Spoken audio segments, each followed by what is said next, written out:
Hər vaxtınız xeyir dəyərli izləyicilər. Baku TV-nin efirində idman xəbərlərini izləyirsiniz. Gənc Peşəkar Velosipedçilər Klubu İctimai Birliyinin 2025-ci ilin lekyonları ilə bağlı hesabat görüşü keçirilib. Tədbir peşəkar velosipedçilərin, tanınmış idmançıların, tərəfdaş şirkət və qurumların nümayəndələrinin, eləcə də ictimaiyyət və media təmsilçilərinin iştirakı ilə baş tutub. Görüşün əsas məqsədi 2025-ci il ərzində klub tərəfindən həyata keçirilmiş tədbirlərin, layihə və təşəbbüslərin yekun hesabatının təqdim olunması, əldə edilmiş nəticələrin ictimailəşdirilməsi və gələcək dövr üçün əməkdaşlıq perspektivlərinin müzakirəsi olub. Tədbirdə klubun 2025-ci il üzrə illik fəaliyyət hesabatı təqdim edilib, fəxri qonaqların və tərəfdaş qurum nümayəndələrinin çıxışları dinlənilib. Eyni zamanda il ərzində təşkil olunan velo yürüşlərdə fəal iştirakına, bu idman növünün təşviqinə və klubun inkişafına verdiyi töhfələrə görə bir sıra idmançılara və tərəfdaşlara kütləvi informasiya vasitələrinə, həmçinin Baku TV-yə təşəkkürnamələr təqdim olunub. Dünya Azərbaycanlılarının Həmrəylik günü ərəfəsində təşkil edilən bu görüş velosiped idmanına töhfə verən şəxslərin və qurumların bir araya gələrək həmrəylik nümayiş etdirməsi baxımından rəmzi əhəmiyyət daşıyır. Həqiqətən belə baxanda hər bir medalı əldə etmək üçün burada hamı idmanla məşğul oldu. Nə boyda əziyyətlə çəkməlisən, buna nail olmalısan. Ona görə də mən təşkilatımızın hər bir üzvlərinə bax belə əzmkarlığına görə xüsusi minnətdarlığımı bildirirəm. Və bundan başqa da 32 fərqli kürsüdəki medallarla ki tərtib olunmuşdular. Sonda Gənc Peşəkar Velosipedçilər Klubu İctimai Birliyi bundan sonra da Gənclər və İdman Nazirliyinin Azərbaycan Velosiped Federasiyasının yaxından dəstəyi ilə ölkədə velosiped idmanının inkişafına, gənclərin sağlam həyat tərzinə cəlb olunmasına və beynəlxalq arenada uğurların artırılmasına yönəlmiş fəaliyyətini davam etdirəcəyini bəyan edib. Qətərin paytaxtı Doha şəhərində keçirilən sürətli və blitz üzrə şahmatdan dünya çempionatı sona yaxınlaşır. Azərbaycan turnirdə ümumilikdə 17 şahmatçı ilə təmsil olunub. Kişilərin yarışında Şəhriyar Məmmədiyarov, Teymur Rəcəbov, Eltac Səfərli, Rauf Məmmədov, Nicat Abbasov, Maqamed Muradlı, Xaqan Əhməd, Rəyad Səmədov və Murad İbrahimli mübarizə aparıblar.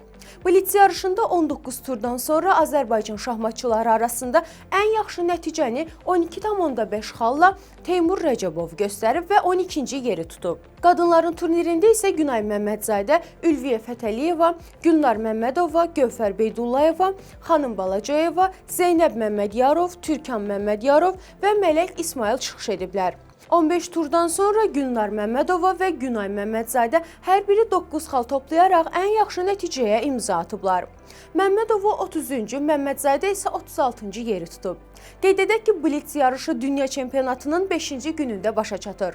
Yarışın tamamlanmasından dərhal sonra yarım final görüşləri, ardınca isə final oyunu keçiriləcək. Daha əvvəl sürətli şahmat üzrə kişilərin yarışında Şəhriyar Məmmədiyarov 9 xalla 13-cü yeri tutub. Turnirin qalibi 10,5 xal toplayaraq Norveçli Magnus Carlsen olub. Qadınlar arasında sürətli şahmat yarışında isə Günay Məmmədzadə 6,5 xalla 34-cü yeri tutaraq Azərbaycan şahmatçıları arasında ən yaxşı nəticəni göstərib. Bu yarışın qalibi FIDE bayrağı altında çıxış edən Aleksandra Qaryaçkina olub. Dünya çempionatının ümumi mükafat fondu 1 milyon ABŞ dolları təşkil edir. Barcelona Atletik Bilbao'nun cinah hücumçusu Nico Williams'ın transferindən tam şəkildə imtina edib. Kataloniya klubu ötən yay futbolçu tərəfindən açıq şəkildə rədd edilsə də, sonradan Williams'ın Barcelona'ya keçməyə maraqlı olduğunu bildirib. Lakin klub rəhbərliyi bu dəfə mövqeyini dəyişməyib və gələcəkdə də Nico Williams üçün hər hansı danışıqlar aparılmayacağını qərar alıb. Bildirilir ki, bu qərara futbolçunun mövsüm ərzində gözləntiləri doğrultmaması və tez-tez zədələrlə üzləşməsi səbəb olub.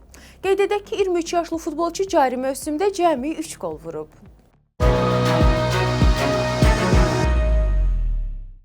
İspaniya nəhəngi Elfsborg klubunun 19 yaşlı İsveçli qapıçısı Simon Erikssonu Thibaut Courtois'ın uzun müddətli əvəzləyicisi kimi müəyyənləşdirib. Klub daxilində gənc qolkiperin potensialının yüksək qiymətləndirildiyi və onun illər sonra əsas komandanın əsas qapıçısı ola biləcəyi düşünülür. Madrid təmsilçisi Erikssonu yaxından izləyir və inkişafını nəzarətdə saxlayır. Hazırda rəsmi danışıqlar başlamasa da futbolçunun adı artıq klubun strateji siyahısına daxil olub. Manchester United rəhbərliyi Osfer klubunda çıxış edən və hazırda diqqət mərkəzində olan Lasin Snayoko üçün sürpriz bir keçid planlaşdırır. Tərəflər arasında transfer danışıqları artıq irəli mərhələyə qədəm qoyub. 26 yaşlı Malili hücumçunun Fransa klubu ilə müqaviləsinin müddəti bu yay başa çatacağı üçün İngiltərə nəhəngi bu fürsətdən maksimum yararlanmaq niyyətindədir. Afrika Millətlər Kubokunda keçirdiyi 2 oyunda 2 qol vuraraq skautları heyran qoyan forvardın Old Trafford'a köçməsi an məsələsidir. Əgər bu transfer baş tutarsa, o qırmızı şeytanların hücum xəttindəki yaradıcılıq boşluğunu dolduran əsas simalardan birinə çevrilə bilər. Belə dəyərli izləyicilər, idman xəbərlərini izlədiniz. Sağ olun, salamat qalın.